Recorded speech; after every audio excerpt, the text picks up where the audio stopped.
సంబంధాలను చూసుకొని పర్వాలేదులే అని పక్కన పెట్టేస్తుంది. ఆ దేశానికి ఏం మెసేజ్ ఇస్తుందంటారు ఇది?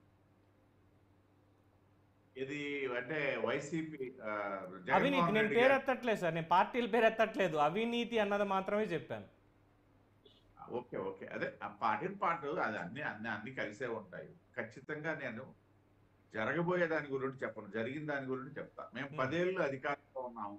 ఇప్పుడు 11వ ఏట మూడో పర్యాయం అధికారం కొనసాగుతుంది. ఒకసారి గమనిస్తే 10 ఏళ్ల కిందట మేము అధికారంలోకి వచ్చే ముందు మా వెంకయ్య నాయుడు గారు జాతీయ అధ్యక్షుల స్థానంలో ఉండి ఆయన ఒక వ్యాఖ్యానం చేసేవారు. అంతకుముందు ఉన్నటువంటి యూపీఏ ప్రభుత్వం లెడ్ బై కాంగ్రెస్ ఏమని, ఈ దేశంలో కాంగ్రెస్ ప్రభుత్వం 10 ఏళ్ళు ఉండి ఏ టు జెడ్ కుంభకోణాలు చేసింది అని. అంటే B for Bofors, A for అని నా పేర్లు కూడా మర్చిపోయాను ఇప్పుడు. ఎందుకంటే ఈ 10 సంవత్సరాల్లో ఒక్క కుంభకోణం కూడా ప్రభుత్వం వైపు నుండి ఎక్కడ కూడా అవినీతి మరక లేకుండా వెళ్తున్నాడు. ఒక్క మంత్రి ఫలానా ఆ మంత్రులు వెళ్ళి జైల్లో కూర్చున్నటువంటి సందర్భం కదా యూపీఏలో. ఇవాళ ఆ సభ్యులు ఎవరు లేరు, కానీ యూపీఏ సందర్భంలో మంత్రులు జైల్లో కూర్చున్నటువంటి సందర్భం.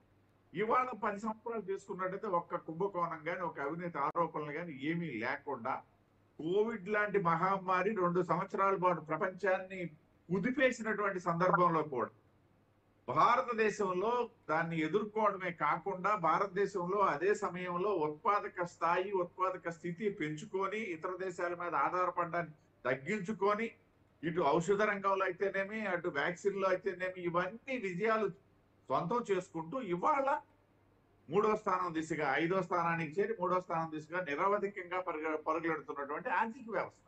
రైట్. కాబట్టి అంతకంటే డెప్త్ గా దాని గురించి ఇవాళ చెప్పాల్సి మళ్ళీ ఇంకా వ్యక్తిగతమైనటువంటి అంశాలు అంటారా? ఇప్పుడు జగన్మోహన్ రెడ్డి గారు ఉన్నాయి. నేను అంటే వారి ప్రతినిధి వాళ్ళు ఏం చెప్పుకుంటారో తెలియదు, కానీ అవన్నీ కోర్టులో ఉన్నటువంటి వివరాలు ఎవరు మేనేజ్ చేసేది. మొన్నటి వరకు ఏం చేసేవాళ్ళు, మేము ఏదో మేనేజ్ చేస్తామో అనేవాళ్ళు. అంటే మేము దట్స్ సెంట్రల్ గవర్నమెంట్. కానీ అవి కోర్టులో ఉన్నటువంటి అంశాలు, కోర్టుల తాలూకా విధి విధానాలకు అనుగుణంగా జరుగుతుంటాయి. కొన్ని ఆయన ముఖ్యమంత్రిగా ఉండేటప్పుడు కొన్ని ప్రివిలేజెస్ ఉంటాయి ఆయనకి. ఆ నేపథ్యంలో వాయిదాలకు వెళ్ళలేకపోవడానికి సంబంధించి కోర్టులు కొంత అనుమతులు ఉంటాయి. ఇవి తప్పిస్తే అవినీతికి సంబంధించి ఆల్రెడీ మేము సక్సెస్ఫుల్ గా ఉన్నామనడానికి మా దగ్గర సవాలక్ష ఉదాహరణలు ఉన్నాయి. అభివృద్ధికి సంబంధించి మేము ముందుకెళ్తున్నటువంటి తీరే దానికి నిదర్శనం. Right sir. అయితే కళ్యాణ్ గారు, ఇక్కడ పాయింట్ ఏంటంటే ఇప్పుడు తిరుపతిరావు గారు చెప్పినటువంటి పాయింట్ నుంచి తీసుకొని నెక్స్ట్ మహేష్ రెడ్డి గారి దగ్గరికి వెళ్తాను. మీరు ఇక్కడ చెప్పండి, ముఖ్యమంత్రికి ఒకవేళ అవినీతి కేసులు ఉంటే కొన్ని ప్రివిలేజెస్ ఉంటాయి, కోర్టుకు వెళ్లాల్సిన అవసరం లేదు అని చెప్పి. వేరే ఒక చోట మనం చూస్తున్నాం, ఒక ముఖ్యమంత్రి అరెస్ట్ అయ్యారు, ఉప ముఖ్యమంత్రి అరెస్ట్ అయ్యి జైల్లోనే ఉన్నారు, ఇంకా బెయిల్ కూడా రాలేదు. ఒక మాజీ ముఖ్యమంత్రి అరెస్ట్ అనేది సరే, ఆయన అధికారంలో లేరు కాబట్టి పక్కన పెట్టేద్దాం. అధికార విధుల్లో ఉన్నటువంటి ముఖ్యమంత్రి అరెస్ట్ అయి కూర్చున్నారు అన్నది వచ్చినప్పుడు ఇక్కడ ఎలా తీసుకోవాలి? ఇప్పుడు జరగబోయేటువంటి పరిణామాలు ఎలా ఉండబోతున్నాయి అంటే, ఇప్పుడు ఇక్కడ అధికారంలో లేరు, దాదాపు 12-14 ఏళ్ల నుంచి నడుస్తున్నటువంటి కేసులు అవినీతికి సంబంధించినటువంటివి, దీన్ని ఎలాగా డిస్క్రైబ్ చేయొచ్చు? అంటే ఇక్కడ దీన్ని మనం ఇది యాక్చువల్ గా చెప్పాలంటే రీసెంట్ గా సుప్రీంకోర్టు కూడా దాని మీద చాలా సీరియస్ వ్యాఖ్యలు చేసింది. ఎంతకాలం నడుస్తుంది అనే విధంగా చేసింది. ఇక్కడ సుప్రీంకోర్టు అనే కాదండి, సామాన్య ప్రజల్లో కూడా రకరకాల అనుమానాలు ఉన్నాయి. ఎందుకంటే ఇక్కడ ఒక విషయం మనం గమనించాలి.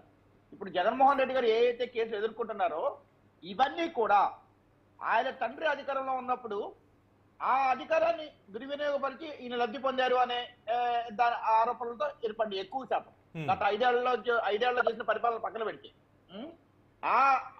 ఆ కేసుల్లో జాప్యం వల్ల ఆయన రాజకీయ పార్టీ పెట్టారు, కొత్త రాజకీయ పార్టీ పెట్టారు, రాజకీయ పార్టీ పెట్టి ప్రజల చేత ఎన్నుకోబడ్డారు, ముఖ్యమంత్రి అయ్యారు.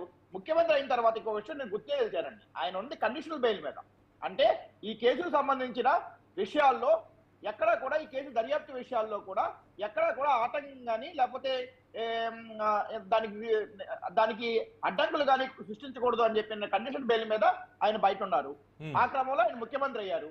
ఆయన ముఖ్యమంత్రిగా అయినప్పుడు ఈ కేసులో సహనిందితులుగానో సాక్షులుగానో ఉన్న ఎంతమందిని ప్రత్యక్షంగానో పరోక్షంగానో లబ్ధి కూర్చారు, ఎంతమందికి వివిధ రకాల పోస్టింగ్లు ఇచ్చారు, ఎంతమందికి వివిధ పదవులు ఇచ్చారు, ఇవన్నీ కూడా ప్రజలు గమనిస్తున్నారండి. మరి న్యాయస్థానాలు కూడా దీని మీద సీరియస్ యాక్షన్ తీసుకోవాలి. ఇది జరిగినప్పుడు యాక్చువల్గా అదే కండిషన్ మీద రఘురామకృష్ణరాజు గారు ఆల్రెడీ కోర్టులో పిటిషన్ వేసినట్టున్నారు, ఈ బెయిల్ క్యాన్సిల్ చేయాలి, బెయిల్ షరతులు